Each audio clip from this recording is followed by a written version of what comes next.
Agora o seguinte, vai complicar.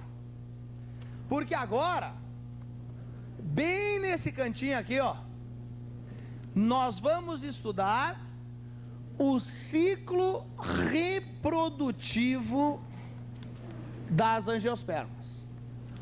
Pessoal, nós vamos ter que detalhar fase por fase. Então foi. Como esta aula está programada para até às 8 da noite, assistimos o Jornal Nacional, voltamos e vamos até às 11.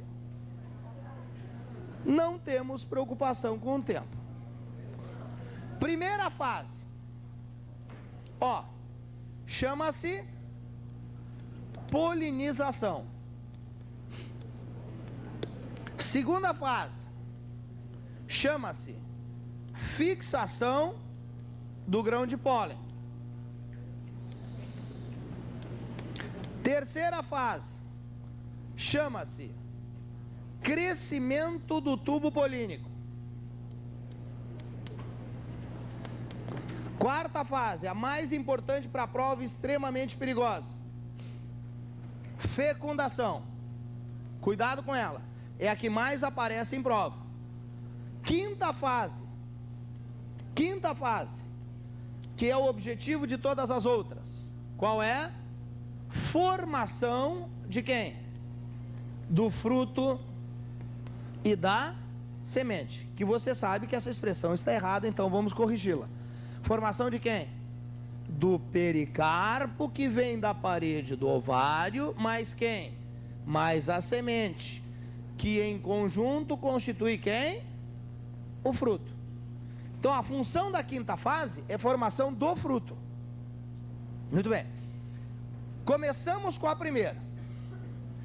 Para que nós possamos entender a primeira fase, que é a fase chamada polinização, nós precisamos resgatar a estrutura anatômica da flor. Vou pedir toda a atenção agora, que esse troço aqui é extremamente importante. Vamos lá. Foi. Olha aqui, ó. O aparelho reprodutor masculino, e a questão mais certa é essa, chama-se androceu. Ele vai ser constituído por unidades que recebem o nome de quê? Estame. O estame é constituído por um pauzinho. Qual o nome do pauzinho? Filete. Nesse pauzinho existem bolas. Qual o nome das bolas? Anteras. Para que as bolas não caiam do pau, a natureza soldou as bolinhas no pau. E surgiu o conectivo. Pergunto-te, responda-me, qual das três estruturas é a estrutura mais importante para a prova? Filete, conectivo ou antera? Bom dia. Antera. Por que antera? Porque é ela que vai ser responsável pela produção de quem, gente? Do grão de pólen. Muito bem. Para ocorrer a polinização, o grão de pólen vai ter que cair aonde? No aparelho reprodutor masculino ou feminino? Masculino ou feminino? Feminino. Chamado de gineceu, certo? O gineceu vai ser constituído por unidades que recebem o nome de quê? Carpelo ou o quê? Pistilo. O carpelo ou pistilo é constituído por uma região dilatada, que eu aumentei aqui exatamente pela sua importância, que recebe o nome de quê? Estigma. Veja a importância do estigma. Por quê, hein? Porque é exatamente em cima do estigma que vai cair o grão de pólen. Então, eu só vou ter o fenômeno da polinização bem caracterizado no momento em que o pólen cair no estigma. Certo? Agora veja bem. O estigma é constituído por um canalzinho, importantíssimo para a prova, que recebe o nome de que esse canal? Estilete. Não confunda com filete. Filete é da parte masculina. Aí o que acontece? Olha aqui. O estilete dilata. Ao dilatar o estilete, surge quem? O ovário. E dentro do ovário, eu vou encontrar um ou vários, o quê? Óvulos. Certo? Então aqui estão os óvulos. Se uma laranja tem 30 sementes, é porque a sua flor tinha 30 óvulos, se todos foram polinizados e fecundados. Atenção, por favor. Olha aqui. O que é polinização? É o transporte do grão de pólen das anteras do estame do androceu até aonde? O estigma do carpelo ou pistilo do gineceu. Claro que vocês não vão decorar isso. Polinização, transporte do grão de pólen das anteras do estame do androceu até o estigma do carpelo, pistilo ou gineceu. Precisa decorar. Sai da antera, cai aonde? No estigma. Cuidado agora. Cuidado agora. Essa polinização, ela pode ser, atenção, de vários tipos. E aí nós vamos dar o nome para a polinização, dependendo do cara que fizer a polinização. Então veja bem. O nome da polinização, ele vai ser constituído de duas partes. A primeira, pessoal, é o prefixo. O prefixo vai indicar o agente da polinização, o cara que fez a polinização. Então nós vamos ter assim, ó, anemo. Nós vamos ter assim, ó, entomo. Nós vamos ter assim, ó, ornito. Nós vamos ter assim, ó, quiróptero. Nós vamos ter assim, ó, antropo. Tá faltando um. Entomo, anemo, quiróptero, hidro. Comigo. Quando o prefixo for hidro, antropo, quiróptero, ornito, entomo e anemo, nós temos vários agentes. O sufixo vai ser fácil, porque o sufixo vai dizer que o agente, o cara que fez a polinização, é um cara legal, é amigo.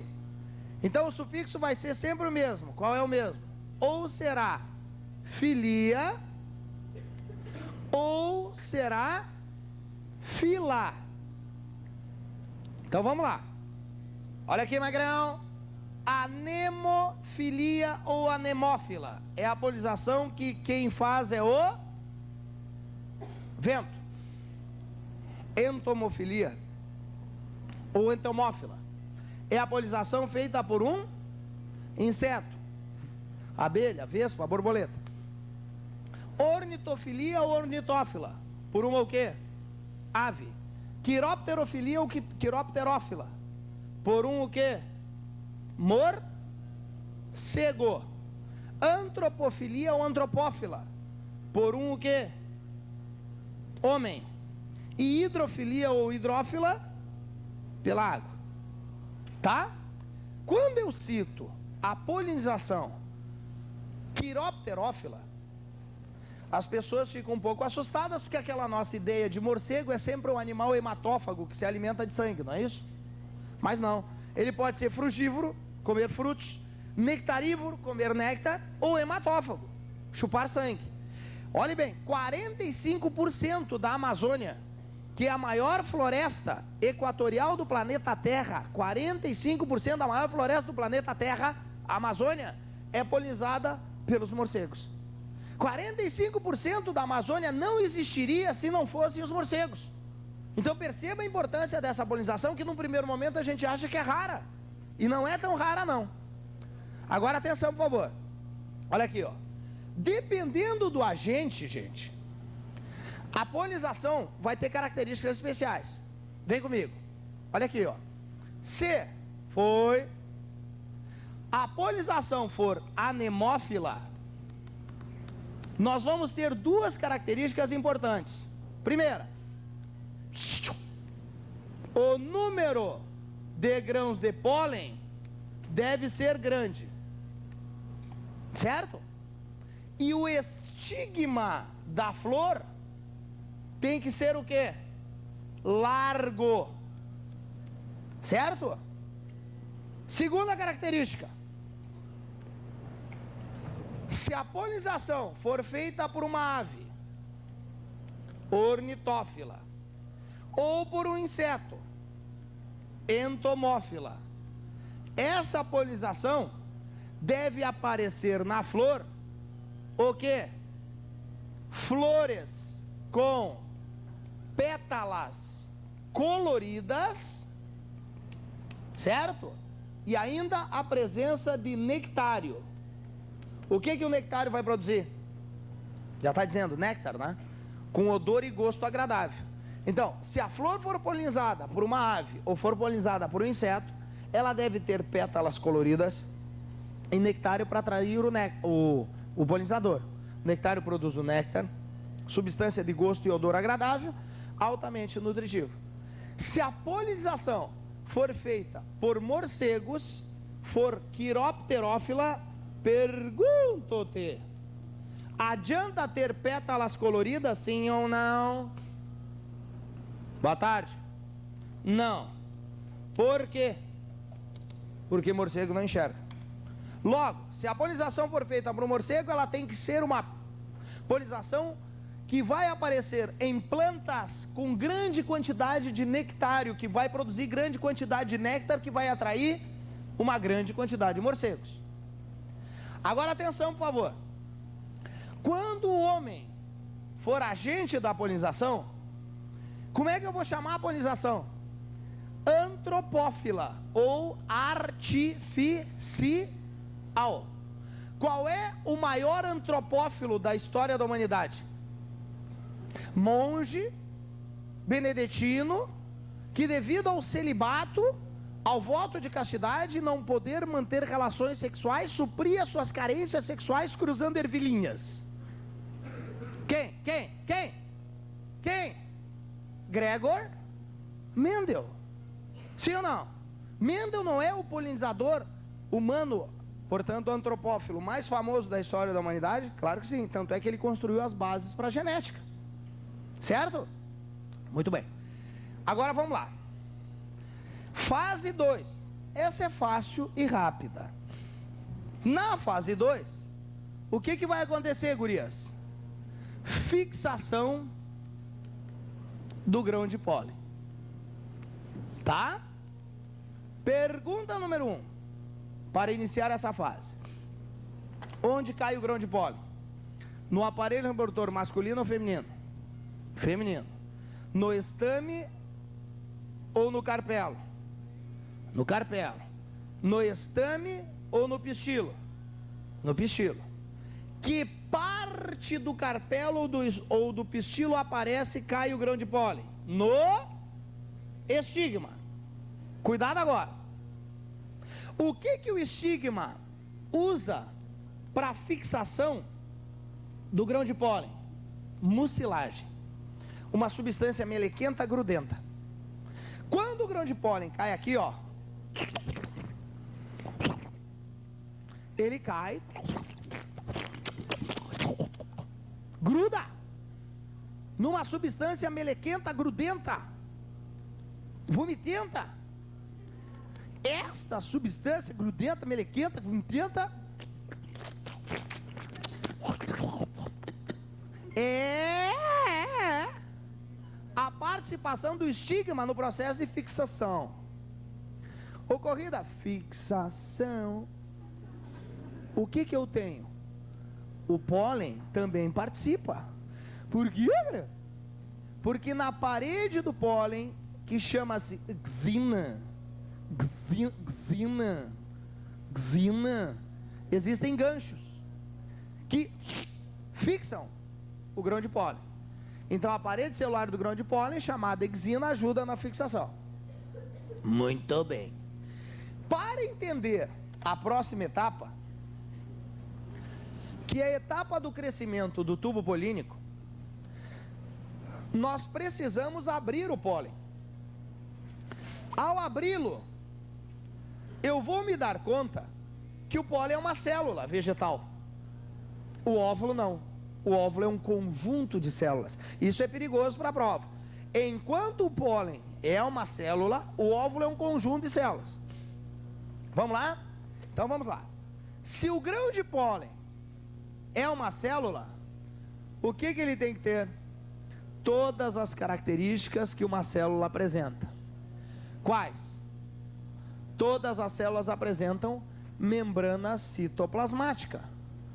No grão de pólen, a membrana citoplasmática de composição química lipoproteica chama-se intina. Te liga? Porque é ela que vai formar o tubo polínico. Agora olhe bem.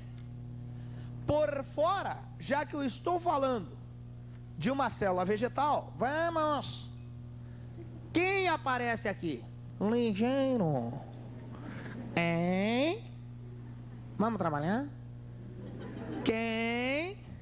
Ok. A parede celular. Certo? A parede celular. No grão de pólen, santa, a parede celular celulósica chama-se xina. Xina. E ela é constituída de celulose. Se o grão de pólen é uma célula, ele tem que ter membrana, citoplasma, e se é uma célula vegetal, parede celular. Então está representado aí, ó. Parede celular, exina, membrana citoplasmática, intina e o citoplasma. Preciso de vocês. Olhe bem. Te liga, Magrão. Que é a parede celular.